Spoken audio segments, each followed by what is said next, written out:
Oh. All right. So, what's up, everybody? Kendrell Jones from Body Mechanics once again, and I believe it's Friday, which means I believe it's time for form check.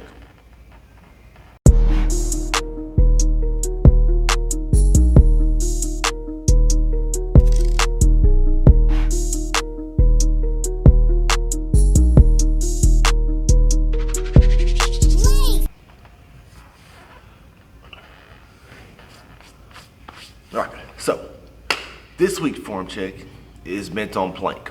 Now, the reason why I chose plank for this form check was pretty much because it's the #1 overall core stability workout.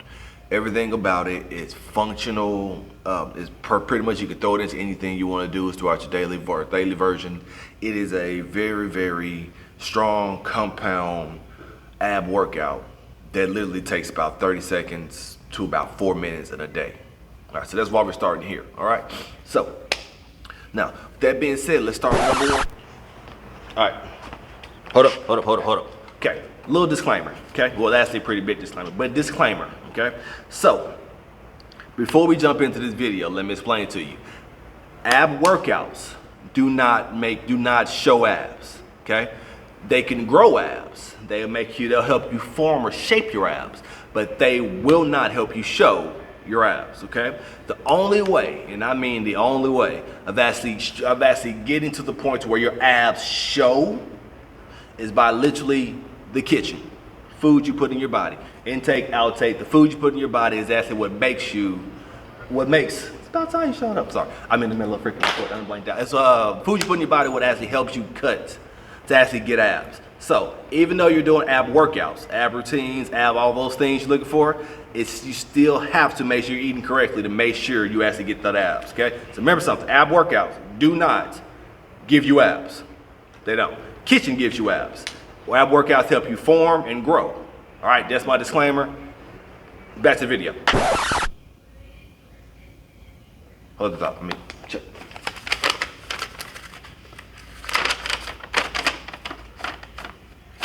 Oh, okay. So, tip #1 for planks is do it on a non-slick floor or with shoes on. Now, very simple tip. I've seen people do it barefooted. I've seen people doing it in socks, which is the worst idea ever. Now, here's the reason why. It's because when you do a plank, you are literally turning your body into a ramp. Okay? So if you've ever seen a normal ramp, they have a normal flat base, which is the ground in this case. They have a pivot, they have a point to where it starts, which is where your feet is. And then you have a point that goes up forward, and then you have a lever, which is pretty much in this case your shoulders, okay? If you lose your footing, you automatically lose your form. Every piece of your form is going to fall backwards or forwards, and you trying to get yourself together by picking your toes up or trying to hold on to it is going to push other muscles that don't need to be pushed, pretty much in the easy way to put it. So doing it on a non-slick floor or with shoes on or some way to make sure your body, when you put it in place and you get on that lever, it stays there. The best way of doing it is doing it in some shoes, non-slick surfaces. Do it on a yoga mat. Doing it in something that makes sure when you get there, you stay there at all times. Tip #1, very simple, fast, straight to the point. Put the shoes on or do it on a non-slick floor. Something along those lines. You know what I'm saying? Perfect.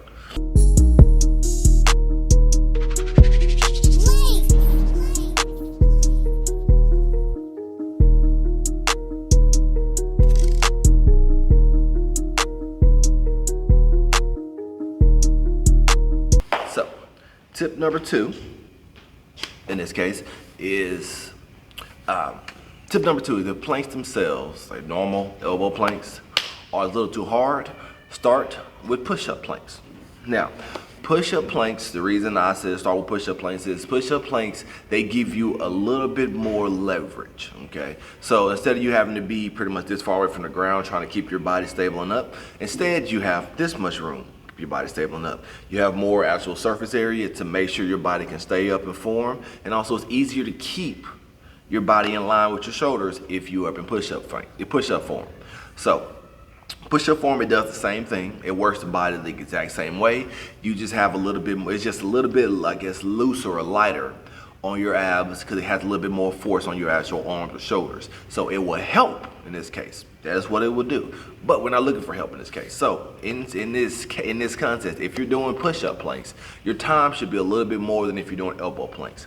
So if your time for elbow planks is elbow planks is 20 seconds, then you should be banging out at least 30 to more seconds in push-up planks because of that fulcrum, that leverage. Okay, you have more surface area. Like I said, I'm gonna put a picture up just for you guys for a little plank, little ramp and a big ramp.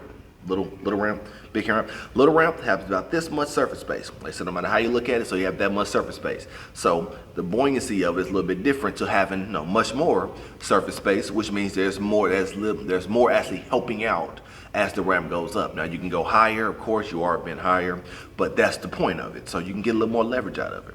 So tip number 2 is if elbow planks are a little bit too hard for you, you can't hold the time, or you're trying to correct your form, start with push-up planks. Say, get to a nice good old 25-30 seconds, and then after the 25-30 seconds, drop back down to the elbow planks. Tip number 2, lighten up the load a little bit. Those push-up planks in there.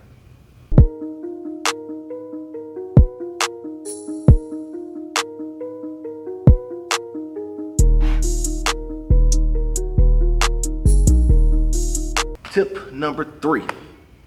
Tip number 3 is pretty much the same as all the rest of them, but this one's a little bit more bent on time. So tip number 3 is do plank time-wise for as long as you can hold the form correctly. Okay, now I'm pretty sure you saw in the other previous videos, I'm gonna put another one here also, how the form is meant to be. Okay, same thing, pivot point down to your elbows, straight up and down with the line. Shoulders, your shoulders go straight down to the elbows go straight down to the mat, straight form all the way up and down. Okay, I know I said that fast, so let me try it again. Elbows on the mat, straight line to your shoulders, say shoulder blades back, abs tight, feet down. Very simple way of doing planks. Okay, do it for the time that your body can hold that form. When your body starts to sink or rise, either way it goes, that means that you're out of form. It means that you need to stop. Take a breather, get some water, stand up you need to, then get back in that form and keep going. That's how you make sure your planks are done correctly, okay? So in doing those planks correctly, that's how you can make sure that you're actually maximizing your actual core and actually maintaining that core strength to actually build that stability and build that actual strength, and you can actually form muscles a little bit better over you doing it wrong and forming every other muscle or every other tendon or everything else outside of actual abs, okay? Tip number 3 is a very short and simple one. Make your time match your form, okay? So, but like I said, as you get stronger, your abs get stronger, your time will expand, and you can do more. All right, that's tip number 3. Keep that time. It's like for that form to not lose your form in the time. 3.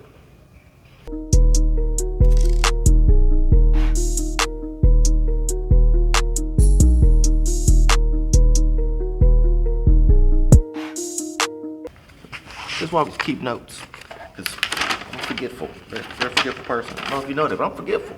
I got a whole sheet of paper just for y'all. All right, so we're gonna go over common mistakes now, okay? So the most common mistake I always see is people have their butt too far up, okay? Now the reason is because it's a little bit more comfortable. You feel like that's correct because you can't physically see yourself in the side mirror. You feel like it's correct, but the whole point of fixing that is if your butt's up, that means you're missing your whole lower part of your abs. You're missing all that area down there to work. All that's been gone because there's no stability on it. There's no reason for it to work when you literally have put more pressure on your legs. Okay, same thing. So if you're so that's for the butt's being up. Same thing, vice versa. If your butt's down, like I said, you're not working any of your top upper abs, you're not working any of your obliques, you're putting a whole lot more pressure on your shoulders than need to be, along with you put a lot of strain on your spine and your neck. Okay, so too low, like I said, all of this is getting overworked with nothing working on your abs. Too high, all of this is getting overworked with nothing on your lower abs. You have to keep that point to a straight line to actually make sure your abs are doing the pressure. All right, 2 ways of fixing that. 2 ways of fixing that. 1, have somebody around you. Okay, have somebody around you to make sure that you're in that point, but to put their hand right below you. As long as you don't touch their hand, you know you're correct, or not vice versa going up. That's that one. The other way is using a beam. Some kind of actual beam, some kind of stick, something that actually makes your point from your upper back, right between your shoulder blades, straight down to your butt, straight down to the floor. That straight line will make sure that you stay in form and you cannot lose that form. So that's the other point of how you fix that. So those are two ways of fixing the most common mistakes on planks, okay? Make sure you're actually in line from all the way up and down, okay? That's how you keep that form. That's how you also make sure you're not working any extra muscles. That's how you actually make sure your core is actually engaged the whole time you're doing that workout, all right?